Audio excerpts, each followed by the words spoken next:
So it started on Tuesday, August the 8th. The power went out in the probably August the 7th, or on the 8th in the middle of the night, the power went out. In the middle of the night, the power went out. In the middle of the night, the power went out.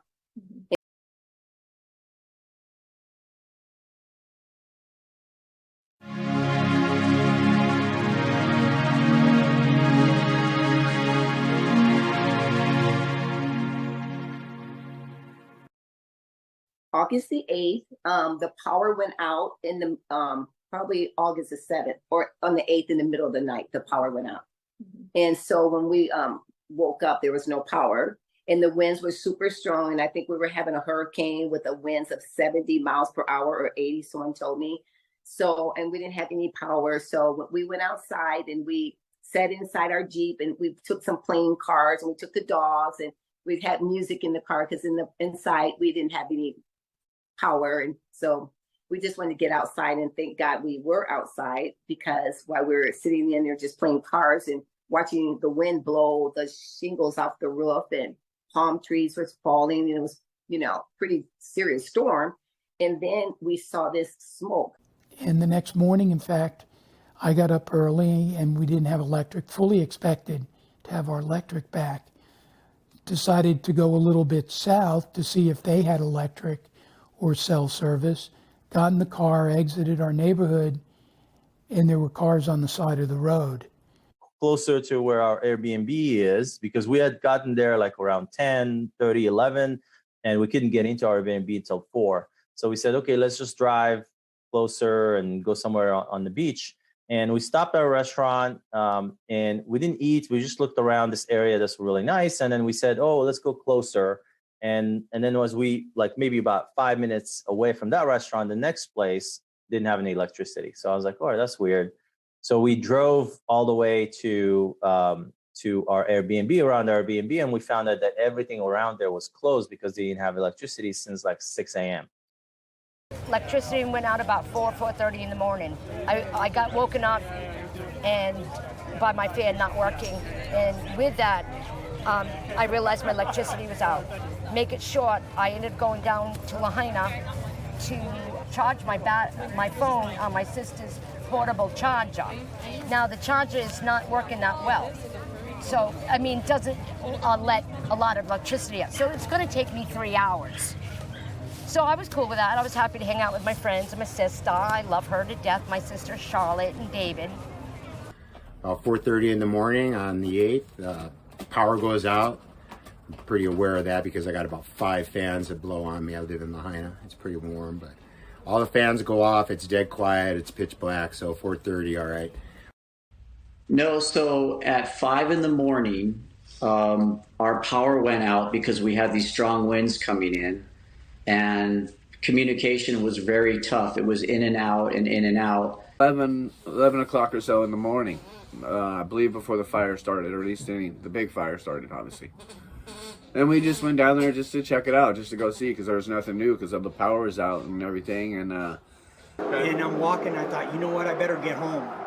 The power's out already. Okay, so Did you hear about a fire, or you just think the power was out? I just knew the power was out because that's why I left. I said, hey, the power's out. I'm going to go and see what's going on. And I walked down to the harbor.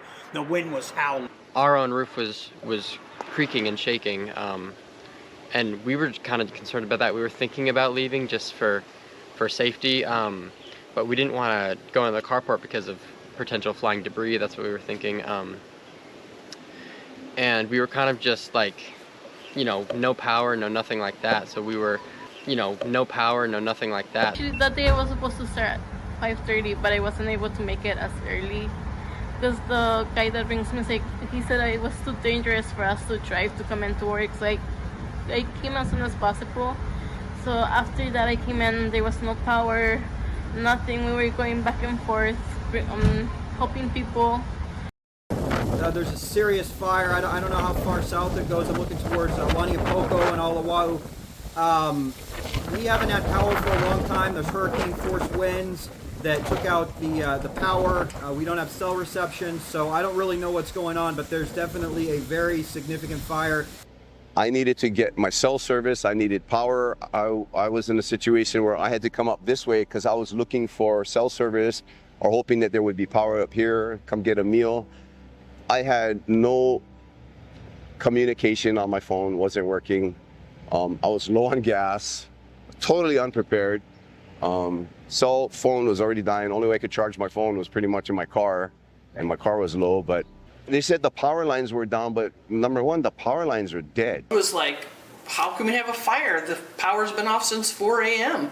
There's no way that there could be a fire from a down power line or anything else for that matter. And went over and opened the window, and I said, I think I smell smoke, but the sky I could still see was blue. And so I went in the stairwell and I said, oh, I smell smoke. He goes, I smell it now too, so let's go check it out. As soon as I smelled it. Ran down the stairs, we opened the door, sky's still blue overhead. But just 10 feet away around the other side of the building, you could see the smoke rolling over the wall. And there was people over there and we're like, did anybody call 911? And they're like, no, I'm sure they know about it by now. What? I don't have phone reception. We hadn't had phone reception since 4 a.m. People said the survivors said the power was out. The people on Front Street, the stores, said the power was out. The schools said the powers were out. So the circumstances seem to back up ECO's claim that by the afternoon, there was no power running through their lines, so they couldn't have caused the afternoon fire.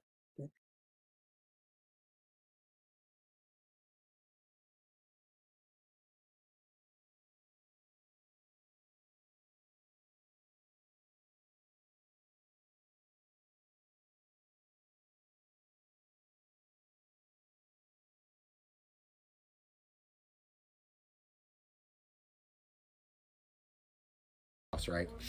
Got 3 hoses all around. I'm spraying this side. Oh, hose this down, keep it wet. Run over here. Hosing this down, keeping it wet. Right? Running all over. Keep the house wet. Keep the house wet. Right? I don't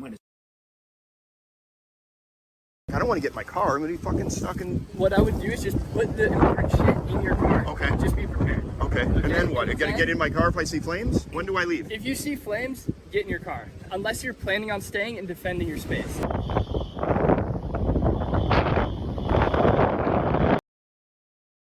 Personal accounts, to us, we had water at our house. Us and our neighbors were watering down like our chicken coops and like just our lawn and putting water on trees. I don't know, like 5 p.m. Because we knew there was a fire, big fire, like talk about a giant fire. I mean, from our house, you could see, just like you said, this black plume. All right, the fire is just a couple hundred feet away from us now. Trying to water down our house. It's just destruction everywhere. And that fire is here. So I'd love to hear, what's your name, by the way? My name is Michelle. Michelle. Michelle McCucci. Nice to meet you. Nice to meet you. Yeah. And you're a Lahaina resident? Yes, I am. Okay, so would you be willing to tell me your story? Yeah. So, my goodness, I'm gonna just try to stick to. By the way, this is the first time she's opening up to anybody and talking. We live in Lahaina, and about 2:30 in the afternoon, we smelled smoke, and within an hour, got a call from my son, and who lives at Okakea, but not far from where we live, and says, "Mom, you need to evacuate. The fire is coming." And we have adult children, and they live outside of. 2 live outside of Lahaina, and 1 lives in Lahaina. He's the one who called. And so my husband went out and started watering the property, and all of a sudden we were completely enveloped in black smoke. Yeah. So my husband went out and started watering.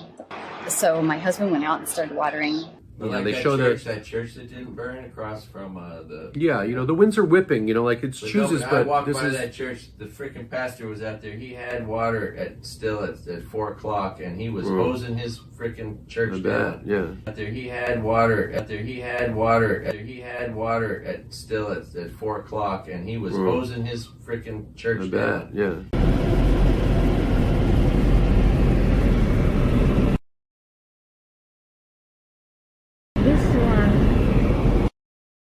He was out here shooting the water on this, trying to kill this, while everyone was running. You know, he was out here saving that house because he thought if that one goes, the next one goes, and the next one goes. So he was out here with a water hose, trying to kill that fire. Oh my God.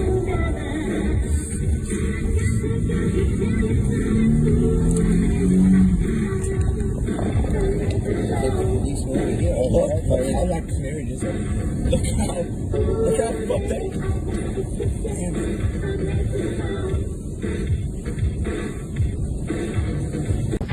Yeah, be careful for the trucks. They're already coming, but we just go try to soak as much of this house right here. Yeah. Look, he's soaking. Yeah, be careful. Everybody, soak that over there. I'll get down the hose. We're gonna start from over here, brother. Right there. As much as safety you can be. Right here. Yeah, because this one going to catch first, huh? This one going to catch first over here. If the thing get too close, no try to save the day. Run. They're gonna burn too late. Yeah, we just try to minimize whatever we can. I will go check out the other boys. We can find some more water hose. I tried my best to save this, but shit. Well, we scrapping. We scrapping, boys and girls. How's it? I'm not trying to fight that fire. I'm just making sure the area wet. Okay?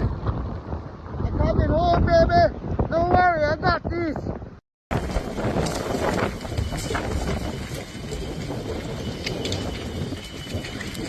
Whoa. Dang.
Yeah, and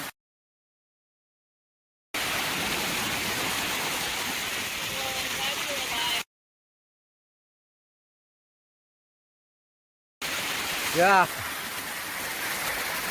I will see it up. Oh.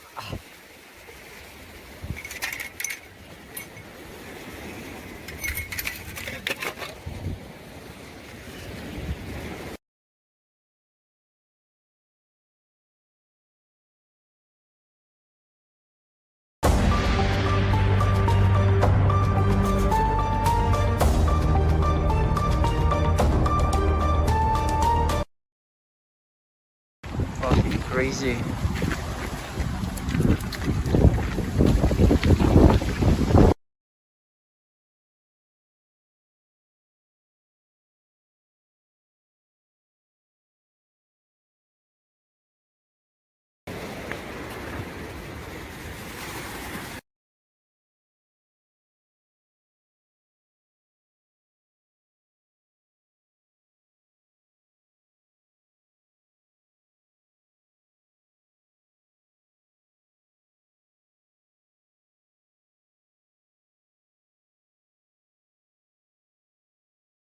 Oh, look, your water.